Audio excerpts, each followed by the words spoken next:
परम पूज्य साध्वी जी को सादर वंदन। महर्षि भागवत जी के सूत्रों पर जो पिछले 4 दिनों से चर्चा हो रही है, उन सूत्रों में आज मैं आपसे चिकित्सा विषय की बात शुरू करूंगा। मैंने आपको सबसे पहले दिन बताया था कि महर्षि भागवत कहते हैं कि जिंदगी में 85% बीमारियों को हर व्यक्ति स्वयं ठीक कर सकता है।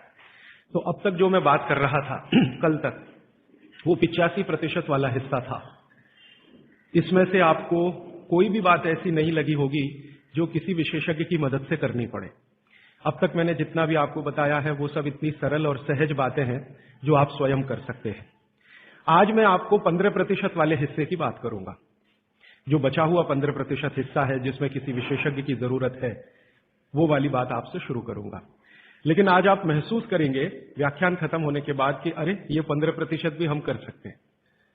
भागवत जी की यही खूबी है, वो ये मानते हैं कि दुनिया का हर व्यक्ति विशेषज्ञ हो सकता है। और वो ये भी एक जगह लिखते हैं कि मैं अकेला भागवत नहीं, मेरे बाद और भी हो सकते हैं। वो ये कहते हैं कि जो व्यक्ति भी अपने शरीर का सूक्ष्म अवलोकन कर सके, ऑब्जर्वेशन सूक्ष्म माइक्रो लेवल पे, वो सभी विशेषज्ञ हो सकते हैं। तो विशेषज्ञ चिकित्सा के स्तर पर आज मैं उनका एक अध्याय आपके सामने लेता हूं। ऐसे उन्होंने लगभग 40 से ज्यादा अध्याय लिखे हैं, उसमें से एक मैं शुरू करता हूं। भागवत जी ये कहते हैं कि जब विशेषज्ञ चिकित्सा की बात आए, गंभीर रोग जैसे कैंसर है, डायबिटीज है, आर्थराइटिस है, तो इसमें वो कहते हैं कि भगवान ने, प्रकृति ने ऐसी व्यवस्था बनाई है कि विशेष गंभीर रोगों की चिकित्सा भी आप बहुत आसानी से, सहजता से कर सके। उसमें से उन्होंने एक जगह लिखा है कि इस पूरे ब्रह्मांड में, पूरी प्रकृति में ऐसी कई चीजें हैं जो एक साथ वात, पित्त और कफ तीनों को ठीक करने की शक्ति रखती है। एक साथ बहुत कम चीजें ऐसी हैं प्रकृति में जो वात, पित्त, कफ तीनों को एक साथ ठीक रखें। कुछ चीजें ऐसी हैं जो वात को अच्छा रखेंगी, कुछ चीजें ऐसी हैं जो पित्त को अच्छा रखेंगी, कुछ चीजें ऐसी हैं जो कफ को अच्छा रखेंगी। वात को अच्छा रखने वाली सबसे अच्छी चीज जो आपके घर में है वो है तेल। तेल तेल वो जिसमें आप सब्जियां बनाते हैं। तेल वो जिसमें आप सब्जियां बनाते हैं। तो सबसे अच्छी चीज वो बोलते हैं कि तेल है, जो वात को हमेशा समभाव में रखता है, समानता में रखता है, वात को बढ़ने नहीं देता। लेकिन उन्होंने एक शब्द पर जोर दिया है कि तेल का माने शुद्ध तेल। अब ये शुद्ध तेल उन्होंने लिखा 3500 साल पहले। आज के विश्लेषण में अगर हम ध्यान दें तो शुद्ध तेल का माने तेल की घानी से निकाला हुआ सीधा सीधा तेल, बिना कुछ मिलाए हुए सीधा सीधा तेल, कोई भी मशीन से निकाला हुआ सीधा सीधा तेल, उसमें कुछ नहीं मिलाया, मतलब नॉन रिफाइंड तेल। नॉन रिफाइंड तेल। अगर आप तेल खा रहे हैं तो भागवत जी का निवेदन है कि आप तेल शुद्ध खाइए, माने रिफाइंड तेल मत खाइए, डबल रिफाइंड तेल मत खाइए। अब आप कहेंगे जी क्यों नहीं खाएं, डॉक्टर तो यही बोलते हैं कि रिफाइंड खाओ, डबल रिफाइंड खाओ तो आपको हृदय घात नहीं आएगा, वगैरह वगैरह। ये जो रिफाइंड तेल है, मैंने इनको देखा है कैसे रिफाइंड किया जाता है। आप भी देख लें, कभी मौका मिले तो बहुत अच्छा होगा। किसी भी तेल को रिफाइंड करने में 6 से 7 केमिकल इस्तेमाल होते हैं और डबल रिफाइंड करने में 12 से 13 केमिकल इस्तेमाल होते हैं। वो सब केमिकल मनुष्य के द्वारा बनाए गए हैं प्रयोगशाला में। भगवान का बनाया हुआ एक भी केमिकल तेल को रिफाइंड नहीं कर सकता। भगवान का बनाया हुआ माने प्रकृति का दिया हुआ, जिसको आप अंग्रेजी में कहते हैं ऑर्गेनिक। ऑर्गेनिक एक भी केमिकल नहीं है जो तेल को साफ कर सके। एक भी केमिकल दुनिया में नहीं। जितने भी केमिकल तेल को साफ करने के लिए उपयोग किए जाते हैं वो सब इनऑर्गेनिक है। और इनऑर्गेनिक केमिकल ही दुनिया में जहर बनाते हैं और उनका कॉम्बिनेशन जहर की तरफ ही लेके जाता है। आज की दुनिया में मॉडर्निज्म के नाम पर, आधुनिकता के नाम पर जितने इनऑर्गेनिक केमिकल्स जगह जगह इस्तेमाल हो रहे हैं, वो सब आपको धीरे धीरे उस तरफ ले जा रहे हैं जहां आप जहर अपने ही शरीर में पैदा कर दें। इसलिए रिफाइंड तेल, डबल रिफाइंड तेल गलती से भी मत खाइए। भागवत जी कहते हैं कि जिंदगी भर वात को ठीक रखना है, जिंदगी भर। तो वात को ठीक रखने के लिए सबसे सरल चिकित्सा वो बोलते हैं वो तेल का ही है। वो कहते हैं शुद्ध तेल खाइए। शुद्ध तेल माने घानी से निकाला हुआ तेल। अब आपके मन में 2 प्रश्न आएंगे तुरंत कि शुद्ध तेल में तो बास बहुत आती है। हाँ, सीधा प्रश्न। दूसरा प्रश्न आएगा जी शुद्ध तेल बहुत चिपचिपा होता है, गाढ़ा होता है, चिपचिपा होता है और बास अलग से आती है। हम लोगों ने जब शुद्ध तेल पर भारत देश के कुछ वैज्ञानिकों की मदद से काम किया, एक तरह से कहें रिसर्च किया, तो पता चला कि तेल का जो चिपचिपापन है वो उसका सबसे महत्वपूर्ण घटक है। तेल में बहुत कुछ होता है, जैसे मैंने आपको पहले दिन बताया ना, मिट्टी में माइक्रो न्यूट्रिएंट्स है, कैल्शियम है, आयरन है, सिलिकॉन है, कोबाल्ट है, ऐसे तेल में भी है, हर चीज में है। तो तेल का जो सबसे महत्वपूर्ण हिस्सा है वो उसका चिपचिपापन ही है। और जैसे ही तेल में से ये चिपचिपापन निकाला तो पता चला वो तेल ही नहीं बचा। तेल जिस चीज के लिए खाया जाता है वो बचा ही नहीं, वो हिस्सा ही गायब हो गया। फिर हमने देखा कि तेल में जो बास आ रही है, बास, वो उसका प्रोटीन कंटेंट है। तेल में प्रोटीन बहुत है। जैसे आपने सुना है दालों में प्रोटीन होता है, दालों में प्रोटीन सबसे ज्यादा है, भगवान का, ईश्वर का दिया हुआ। दालों के बाद दूसरे नंबर पर जो प्रोटीन सबसे ज्यादा है वो तेलों में है। तो आप जो तेल में देख रहे हैं कि उसकी बास है, वो बास जो है ना, उसका ऑर्गेनिक कंटेंट है प्रोटीन के लिए। 4-5 तरह के प्रोटीन है सभी तेलों में। आप जैसे ही तेल की बास निकालेंगे उसका प्रोटीन वाला घटक गायब हो जाता है। अब बास निकाल दिया तो प्रोटीन निकल गया, और चिपचिपापन निकाल दिया तो उसका जो फैटी एसिड है वो गायब। अब ये दोनों ही चीजें गायब हो गई तो तेल नहीं रहा, वो पानी है एक तरह से। इसलिए भागवत जी ने सूत्र लिखा कि जिंदगी भर वात की चिकित्सा अगर आपको करनी पड़ जाए तो बेहतर है कि आप शुद्ध तेल खाएं तो वात की चिकित्सा ही ना करनी पड़े। और मैंने आपको सबसे पहले दिन बताया था कि दुनिया में सबसे ज्यादा रोग वात के ही हैं, सबसे ज्यादा रोग। ये घुटने दुखना से लेकर कमर दुखना, हड्डियों में दर्द, ये वात के तो रोग है ही। सबसे खतरनाक वात का रोग है हार्ट अटैक, हृदयघात। सबसे खतरनाक वात का रोग है पैरालिसिस। सबसे खतरनाक वात का रोग है ब्रेन का डैमेज हो जाना। तो ये खराब से खराब जो रोग आपकी जिंदगी में है, इनमें वात के खत्म हो जाने की या वात के पूरी तरह से बिगड़ जाने की भूमिका सबसे बड़ी है। फिर मैंने देखना शुरू किया कि हिंदुस्तान में ये रिफाइंड तेल कब से आए। आज से 50 साल पहले तो कोई जानता नहीं था कि रिफाइंड तेल क्या होता है।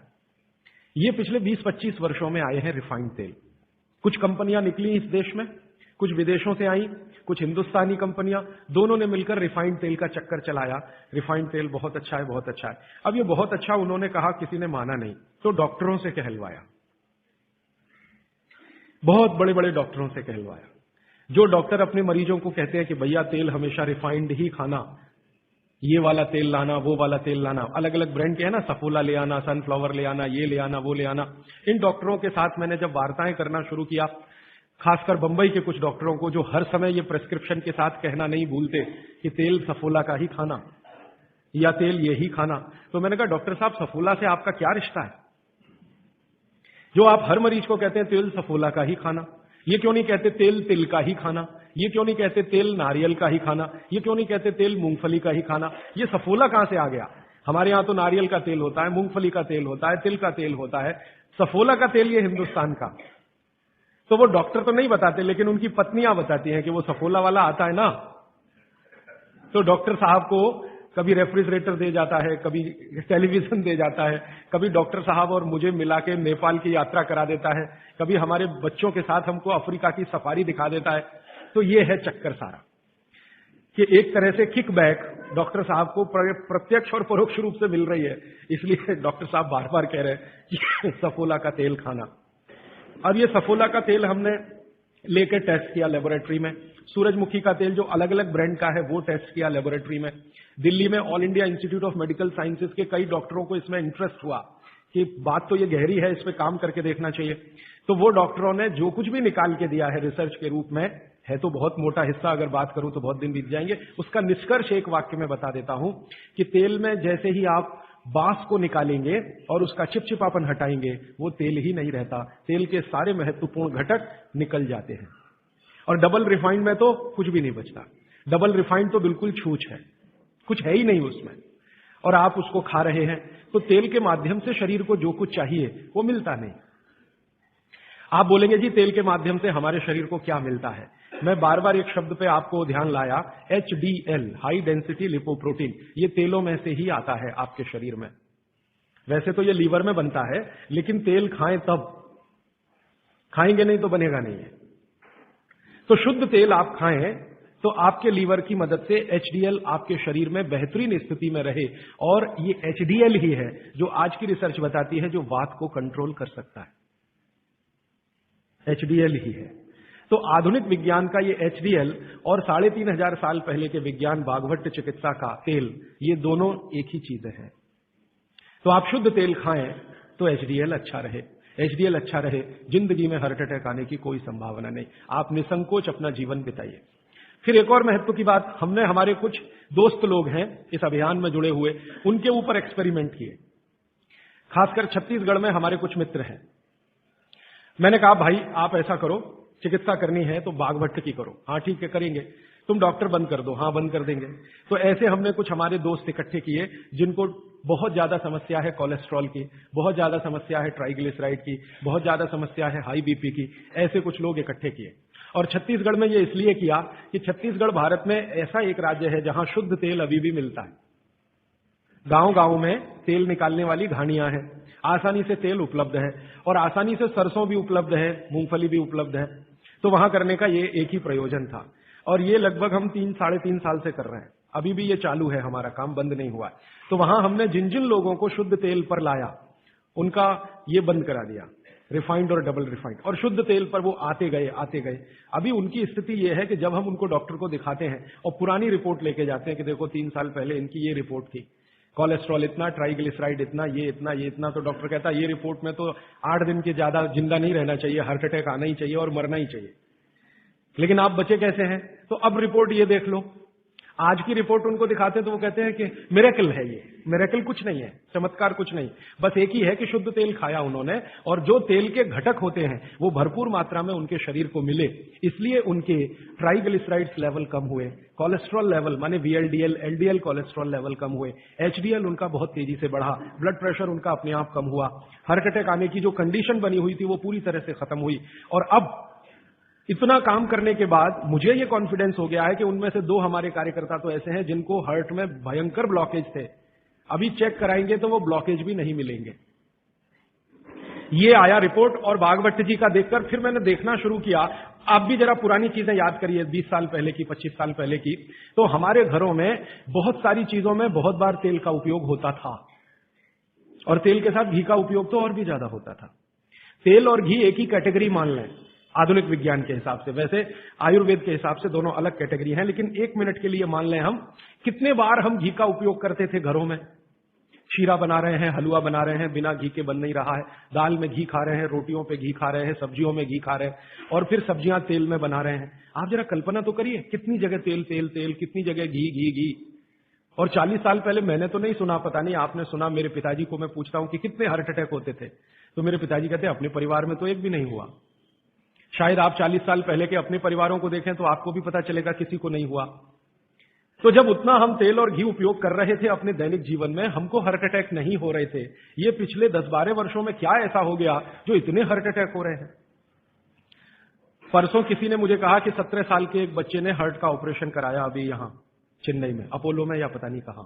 अब 17 साल की उम्र में आपको बाईपास करवाना पड़े, एंजियोप्लास्टी करानी पड़े, ये तो दुखद स्थिति है। और ये दुखद स्थिति बहुत दिन समझने के बाद पैदा हुई है रिफाइंड तेलों से, डबल रिफाइंड तेलों से। तो बाघभट्ट सूत्र के अनुसार आज मैं आपको विनती करता हूं कि जिंदगी भर वात की बीमारियों से अगर बचना है आपको, तो तेल शुद्ध खाइए, तेल एकदम शुद्ध खाइए। अब आपका तुरंत अगला प्रश्न आएगा, जी चेन्नई में मिलता नहीं, दुनिया में ऐसी कोई चीज नहीं है जो कहीं ना मिले। अर्थशास्त्र ये कहता है कि आप डिमांड खड़ी करो, हर चीज की सप्लाई होती है। जब रिफाइंड और डबल रिफाइंड तेल बिक सकता है तो शुद्ध तेल भी यहीं मिलेगा। आप जितने लोग यहां बैठे हैं, अगर आप ही आज संकल्प कर लें कि हम तो शुद्ध तेल ही खाएंगे, कल से देखना बहुत सारी यहां ऑयल मिलें लग जाएंगी, तेल निकालने वाली मिलें लग जाएंगी। और अब घानी लगाना बहुत ही आसान है। पहले एक जमाना था जब घानी लगाओ तो खर्चा बहुत होता था, अब तो 20-25 हजार रुपए की छोटी मशीन आती है और उसी मशीन में सब तरह के तेल निकल सकते हैं, अलग अलग मशीन भी लगाने की जरूरत नहीं। आप चाहे तो घानी भी लगा सकते हैं, वो तो 18-20 हजार की ही आती है, बैल से चलने वाली घानी, वो अब महंगी नहीं रह गई है और बहुत आसानी से तेल निकल आता है। तो इसलिए आप तेल शुद्ध की तरफ बढ़ जाइए। और मैं आपको जो रिसर्च कहती है वो कह रहा हूं कि जिस तेल में चिपचिपापन जितना ज्यादा होगा वो आपके लिए उतना ही उपयोगी है, जिस तेल में बास जितनी ज्यादा होगी वो उतनी ही उपयोगी है। सरसों के तेल के बारे में सारे डॉक्टर्स ऑल इंडिया इंस्टीट्यूट के जो रिसर्च कर चुके हैं वो ये कहते हैं, सरसों के तेल का डब्बा मुंह पे लगाओ और जो आंख में से आंसू तुरंत ना निकलें तो समझ लो वो नकली है, उसकी इतनी तेज बात आएगी कि आंख से आंसू निकल ही आएंगे, नाक चलना आपकी शुरू हो ही जाएगी। वो कहते हैं वो उसके शुद्धता की गारंटी है। तो आप इसको अपने जीवन में ध्यान रखें। वात के रोगों को जीवन भर चिकित्सा करनी है तो तेल की मदद से ही सबसे ज्यादा उपयोगी है। और तेल खाने के तरीके आप सब जानते हैं, उन्हें बताने की जरूरत नहीं है कि सब्जी में कितना तेल डालना, दालों में या आपके दूसरे भोजन पकवानों में तेलों का किस तरह से उपयोग करना। मैंने ये देखा हिंदुस्तान में कि हमारे यहां तीज त्योहार होते हैं और हर तीज त्योहार में कुछ खास तरह के व्यंजन और पकवान बनते हैं। मैंने ये देखा है कि कुछ खास तरह के त्योहार में कुछ खास तरह का तेल उपयोग हो रहा है, दूसरे तरह के त्योहारों में दूसरे तरह का तेल उपयोग हो रहा है। उसके पीछे बड़ा साइंस है, बहुत बड़ा साइंस है, बहुत बड़ा विज्ञान है। वो विज्ञान ये है कि जैसे मान लीजिए होली के आसपास के त्योहार, चैत्र के महीने के त्योहार, फागुन और चैत्र के महीने के त्योहार। अब फागुन और चैत्र के महीने के त्योहारों में जो जो पकवान बन रहे हैं, आप उन पर अगर नजर डालें तो वो उस मौसम के हिसाब से बहुत ही अनुकूल है। दिवाली के आसपास के जो तीज त्योहार हैं, नवंबर दिसंबर के या अक्टूबर नवंबर के, उनमें जो पकवान बन रहे हैं वो खास तरह के प्रिपरेशन है, बहुत गहरा विज्ञान है। कभी मौका मिला तो इस पे अलग से ही बात करूंगा कि त्योहारों में पकाए जाने वाले जो व्यंजन हैं वो हमारे शरीर को किस तरह की मदद कर रहे हैं। हमारे वैज्ञानिकों ने, माने महर्षियों ने, ये देखा कि जीवन के दिनों में, माने अगर ठंड के दिन है तो शरीर में क्या प्रकोप ज्यादा है, बरसात के दिन है तो शरीर में क्या प्रकोप ज्यादा है, गर्मी के दिन है तो शरीर में कौन सा प्रकोप ज्यादा, प्रकोप माने वात पित्त कफ, ये तीन ही तरह के, तो उनको संयमित रखने के लिए कौन सी चीजें प्रकृति ने दी हैं, तो व्यंजनों में वही चीजें डाली गई हैं। जैसे अब मैं आपको थोड़ा और स्पष्ट करता हूं, ये बात अमूर्त है लेकिन अब थोड़ी मूर्त करता हूं। सर्दी के दिनों में जितने भी त्योहार आप मनाते हैं या जितने भी त्योहारों में आप अपने जीवन को लगाते हैं, ये सब त्योहारों में आप देखो भोजन ज्यादा से ज्यादा आपके हिसाब से गरिष्ठ होता है। प्रिपरेशन कुछ इस तरह के होते हैं, जैसे आप तिल खा रहे हैं, सर्दी के दिनों में भरपूर तिल खाया जाता है और तिल के तरह तरह के व्यंजन बनाए जाते हैं। अगर आप गुजरात में रहते हैं तो अड़दिया खाया जाता है। अड़दिया दुनिया का इससे अच्छा शायद कोई पकवान ना हो, अड़दिया जिसको कहा जाता है, उड़द की दाल का बनता है अड़दिया। ऐसे ही राजस्थान के कुछ इलाकों में विशेष पकवान है, ऐसे उत्तर प्रदेश के इलाकों में कुछ पकवान है।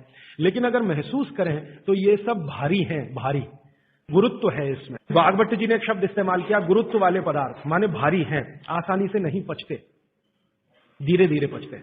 अड़दिया तो आसानी से नहीं पचेगा, तिल की चीजें भी आसानी से नहीं पचने वाली हैं। लेकिन जिन दिनों में हम ये खा रहे हैं उन दिनों में शरीर के लिए यही अच्छा है कि कोई चीज आसानी से ना पचे, धीरे धीरे पचे, देर में पचे। क्यों?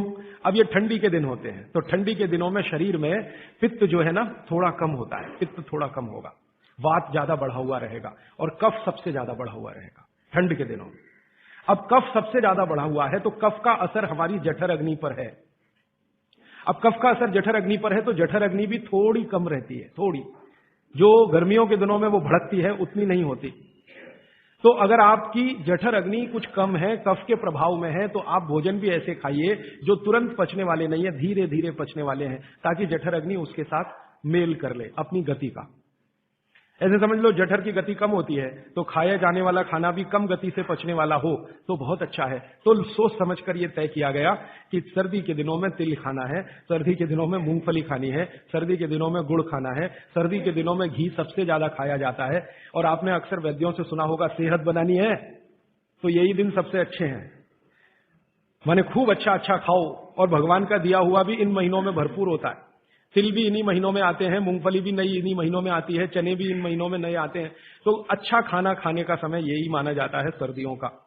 और अच्छा खाना वो जो गुरुत्व वाला है, गुरुत्व वाला वो जो थोड़ा धीरे धीरे धीरे धीरे पचता है। तो कितना बड़ा मेल बिठाकर हमारे लोगों ने हमारे व्यंजनों को त्योहारों के साथ जोड़ा।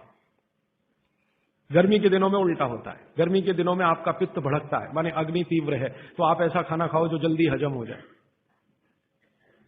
बारिश के दिनों में सम रहता है, पित्त जो है बहुत ही कम होता है। तो बारिश के दिनों में यह कहा जाता है कि भैया सबसे हल्का खाना खाओ बारिश के दिनों में, क्योंकि पित्त उस समय सबसे कम है। और कई बार तो कहते हैं जी एक ही बार खा लो तो अच्छा है बारिश के दिनों में। और जैन समाज वाले तो जानते हैं कि बारिश के दिनों के खाने में बहुत रिस्ट्रिक्शन है। क्यों जी? ऐसा खाना तो आप खा ही नहीं सकते जिसमें पानी बहुत हो, क्योंकि शरीर में ही पानी बहुत होता है उस समय, प्रकृति के हिसाब से शरीर चलता है।